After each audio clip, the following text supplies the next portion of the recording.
কাঠের সিঁড়িতে বসে জ্বর তুললেন চিত্রনায়িকা শবনম বুবলী। নজর কাড়লেন টলিউড কিং শাকিবের। মন্তব্য করে যা বললেন চিত্রনায়ক শাকিব খান, তাই তার বিস্তারিত জানতে অবশ্যই ভিডিওটি না টেনে শুরু থেকে শেষ পর্যন্ত দেখে সঙ্গে থাকুন।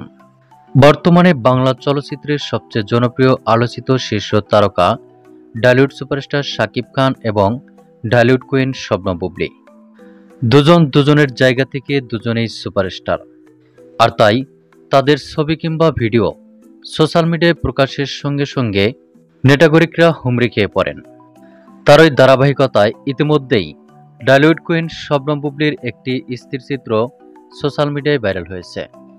ছবিটিকে কেন্দ্র করে আলোচনা সমালোচনার ঝড় বয়ে যাচ্ছে সোশ্যাল মিডিয়ায়।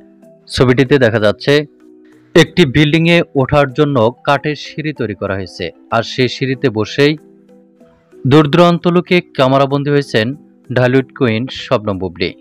কাঠের সিঁড়িতে বসা শাড়ি পরিহিত বুবলীর এই স্থির চিত্রটি নজর কেড়েছে সকল ভক্ত দর্শক ও শুভাকাঙ্ক্ষীদের। আর সেই তালিকা থেকে বাদ পড়েননি ঢালিউড সুপারস্টার শাকিব খান। মন্তব্য রয়েছে চিত্রনায়িকা শবনম বুবলীর এমন স্থির চিত্র দেখে রীতিমতো অবাক হয়েছেন শাকিব খান। শুধু তাই নয়, এ প্রসঙ্গে শাকিব খান বলেন, চিত্রনায়িকা শবনম বুবলীর অনেক পরিবর্তন হয়েছে, যা তাকে আরও উপরে ওঠার জন্য সিঁড়ির মতোই সাহায্য করবে। এমনই একাধিক মন্তব্য রয়েছে সোশ্যাল মিডিয়ায়। এ বিষয়ে আপনাদের যদি কোনো ব্যক্তিগত মন্তব্য থাকে তা আপনাদের ধারণা মোতাবেক কমেন্ট করে জানিয়ে দিন নিচের কমেন্ট বক্সে।